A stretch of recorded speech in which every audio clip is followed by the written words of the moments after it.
short film called Blackbird was just recently released, and boy, oh boy, is it good. Here to tell us more is the creative mind behind it, filmmaker Mike Thompson. Mike, thank you so much for talking with me today. Hello, thank you so much for having me. Absolutely. Now, first of all, Mike, congratulations on Blackbird. It really is phenomenal, and the premise is so interesting. And you not only directed the movie, but you also wrote it. Can you tell us a little bit about the premise of the movie? Sure. So the film itself revolves around a couple that have to debate this idea of uploading the wife's consciousness to a physical form of AI after they're in a pretty serious car accident. And so you came up with the idea. You wrote this movie. Can you tell me a little bit of the backstory of how you came up with the idea? Yeah. So last year, January of last year, I went with Chris Petty, who's actually one of the leads in the movie, to Sundance. And as we were leaving to go to Sundance, we got some information about my wife having to have surgery because there was a possibility of cancer. And so I kind of had to have that in my brain the whole time that we were out there. And I knew that I wanted to get it out of my head somehow, but it wasn't going to work if I just wrote something straightforward.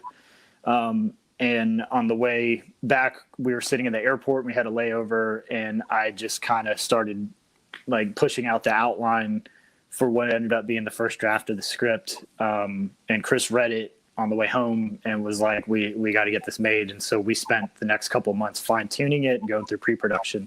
But that was the original impetus of it, beyond just really wanting to do something in science fiction as well.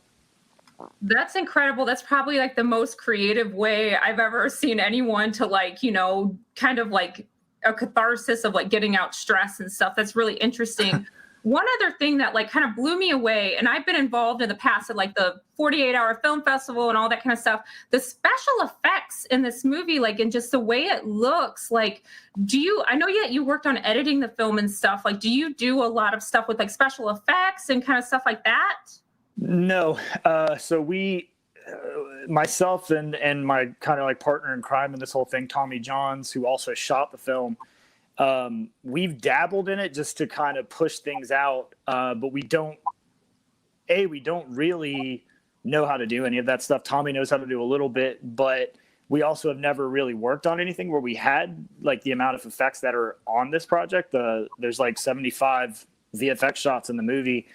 And we made a music video last year for an artist named Sean Preston, and we kind of had to have this, we had to make it look like he was walking through a tornado, and I got linked up with our VFX artist, Christopher Shiner, and when we worked on that together, we were already in post on Blackbird, and he was like, hey man, I would love to help with this, and we got super lucky that he came through and really took what I kind of had going on in my head and was able to actually make it work, because I was definitely not going to be able to do that. So yeah, it was amazing. And actually that was the next thing I was going to bring up, is that Sean K. Preston and the Loaded Pistols music video with that tornado, because like it's amazing. It's really, really good. And like, and so Blackbird's just your latest work. And I know you worked on a lot of music videos and commercials and stuff as well. Is that right? Sure. Yeah. That's kind of like music videos and commercials were really how we kind of cut our teeth.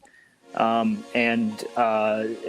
know, like 3 years ago when we made our first short, we had already been working together for a while, Tommy and I, and I had been working on commercials before that. We all grew up making skate videos and stuff. And so we finally one day were like, let's, you know, we love movies. Let's see if we can do this. And we just kind of like kept going since then. And so we're like skate videos and stuff, how you got started in filmmaking. Like, when did you start? At what age? Yeah, I mean, when I was 12 or 13, I guess, I started, got into skateboarding, and I already like loved movies and was obsessed with it, but didn't really think about how to make movies and things like that. But skate videos we would watch, and you would see them like with camcorders basically, and we, you know, you're a kid, somebody that you're friends with has access to camcorders or cameras, And I loved skateboarding. I didn't progress as quickly as a lot of my friends, and I loved image making. And so I kind of took on that role as the guy who would come out and film and who would come out and take photos and stuff. And I really just developed a love for it.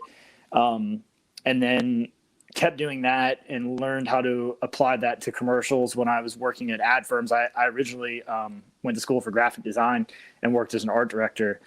And that turned into commercials, and then playing in bands before that turned into doing music videos for my friends. And then finally, over 20 years later, thought, hey, let's actually take all this stuff that we've learned over the past, 2 decades and try to use it to tell some other types of stories. And Mike, what advice would you give to other young filmmakers who are just getting started? My advice is just to always go make something and don't be super concerned with other things like what type of equipment you have, like who the actors are, what is the subject matter, because I think if I constantly, when I was a kid or even in the past couple of years, thought I'm going to wait until I have money, or I'm going to wait till I have this camera, or I'm going to wait till I have this level of actors and things like that, that I probably would have never done anything.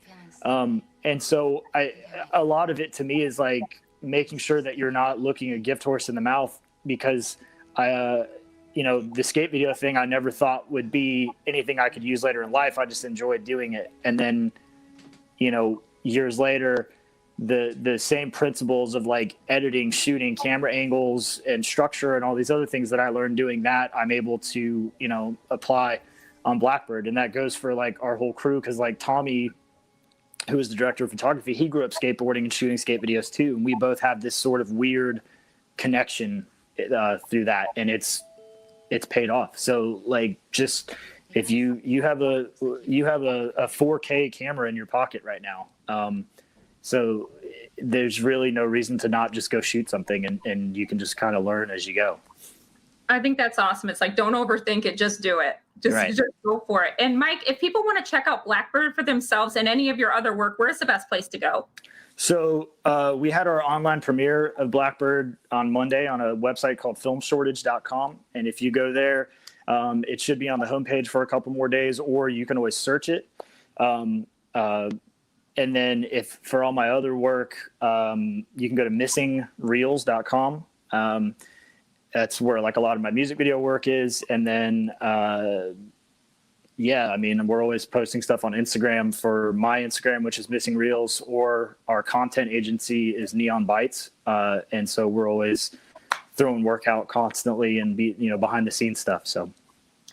Awesome. Mike, thank you so much for talking to me. Congratulations on the movie. It really is fantastic. Sure. Thank you again. Thank you for having me.